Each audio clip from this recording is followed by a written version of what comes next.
There's been many a great year in gaming, and 1998 will go down in the history books as one of the better ones. We had a combination of new hardware and some truly remarkable games. Some of these games have spawned franchises that continue to thrive to this day.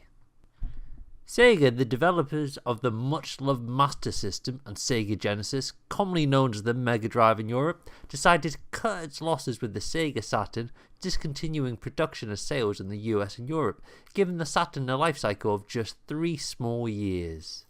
By killing off the Saturn, it allowed them to release the Sega Dreamcast in Japan, which was the first console to be released with a built-in modem to allow online play. The following year, the console would be released in North America and Europe to mixed reviews. This was due to a lack of third-party support, as Sega had lost the trust of third-party developers after ditching the Sega Saturn after such a short period.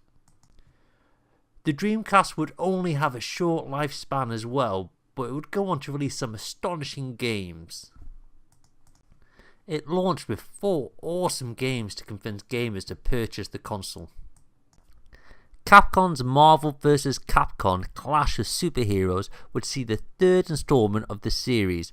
This crossover fighting game between Capcom characters and Marvel comic book characters would be well received by gamers.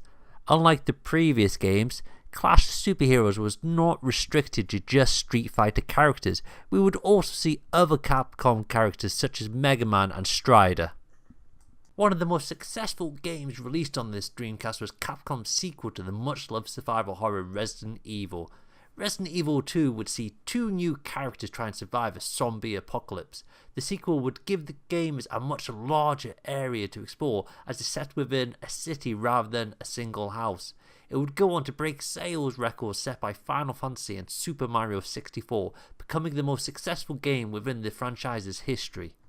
The first game in the Tom Clancy Rainbow Six series would be released in 1998. Now this is a much loved series that is still running to this day. The original was slightly different to the Rainbow Six in modern times, as it wasn't a first person shooter. The game was a tactical shooter which required some pre-game planning, as you could set the routes for your operatives, so it was vital to choose the right operatives and the right loadouts for the mission. Sonic's own Sonic Adventures would be the last big game of the year for the Dreamcast. Sonic and his pals would be sent on quests to retrieve Chaos Emeralds so they could prevent Dr. Robotnik from unleashing an ancient evil. The game was released to critical appraisal, as fans loved finally seeing Sonic receive the much love, care and attention that's required to make him stand out in a 3D world. Now the Dreamcast did have some excellent games in 1998, but they would all essentially turn out to be timed exclusives, as they would all be released on the other consoles, including Sonic's Adventure, which would go on to be released on Nintendo's GameCube in 2003. Nintendo hit it big this year and released one of the best games of this generation with Zelda: Ocarina of Time.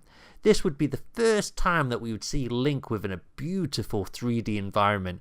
We were given a huge open world to explore, which included the ability to ride a horse for the very first time. Chuck in a kind of fun fishing game and there was hours and hours of fun to be had.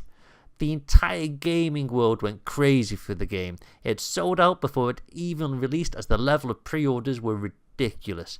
It even led to Nintendo being worried that they wouldn't be able to produce the game fast enough. It was released 39 days before the end of the year and still managed to sell 2.5 million copies. It helped that in the UK it shipped with a pretty cool Mario wristwatch. It was pretty awesome, I had it, it was the bomb. We also saw the release of Nintendo's Game Boy Color, which was a smaller version of the original Game Boy. It was essentially the same, apart from the fact that the screen could output in 16 colours. This may not seem like much in modern times, but this was huge back in the 1990s. It also had the ability to connect to other people's Game Boys via infrared, so you could hook up to your friend for some multiplayer action. Released with the Game Boy Color was Pokemon Red and Blue, although neither of these were actually released in colour at the time.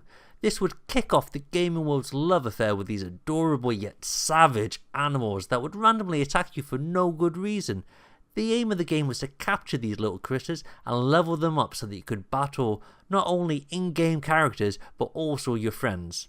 If you didn't own Pokemon at the time, you were literally not worth knowing. It developed such a craze that people that weren't even gamers were talking about it and picking up Game Boys just to see what it was about. Sony didn't want to be found wanting during this year, so they hit back with Konami's fantastic Metal Gear Solid. Never before had we seen a game where you could hide in a box in clear sight and get away with it. MGS combined a gritty story with strong mechanics, really interesting and in-depth characters to produce one of the best games of the generation. Every gamer knows the name of Solid Snake, and that's a testament to a game that was launched 20 years ago.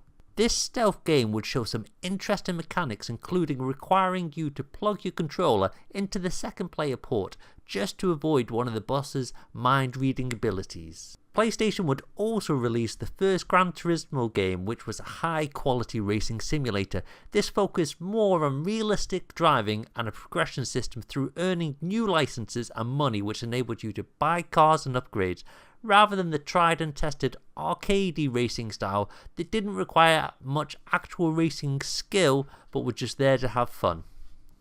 GT was highly acclaimed and much enjoyed by fans, and is still thriving to this day. Not to be forgotten was Insomniac Games' Spyro the Dragon, featuring an adorable purple dragon called Spyro. In Spyro, your kingdom had been taken over by Gnastly Gnorc, who was a half goblin, half orc, and he had turned your fellow dragons into crystal. Your mission was to not only free your compatriot, but end the evil rule of Gnasty Gnorc. Couple the story with fire breathing, flying, and gem collecting, and you have the recipe for the start of a highly enjoyable franchise. 1998 was also a huge year for PC gaming, as we saw the start of some well-loved games. The previously mentioned Tom Clancy's Rainbow Six was also released in PC in 1998.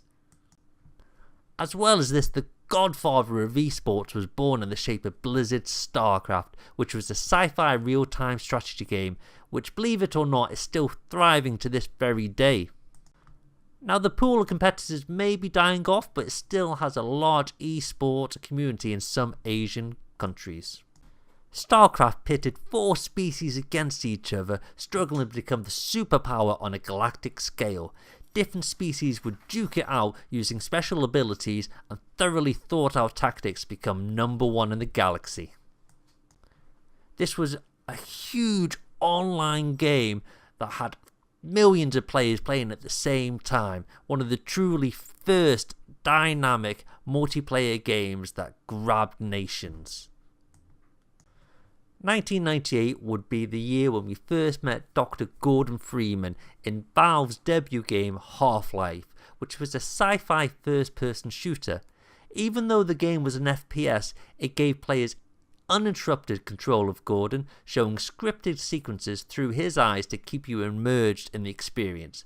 There were also puzzles along the way to keep the game challenging and prevent it from becoming a boring point-and-shoot shooter.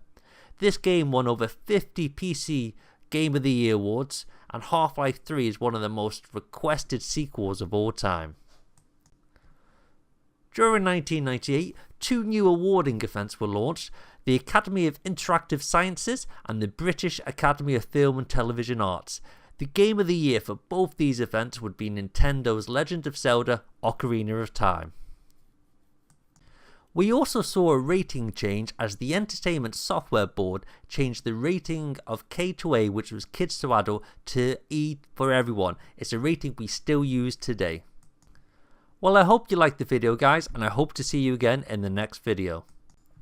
If you liked the video, please hit the thumbs up button and subscribe to the channel. It really helps me out. Take it easy, guys, and I hope to see you again soon.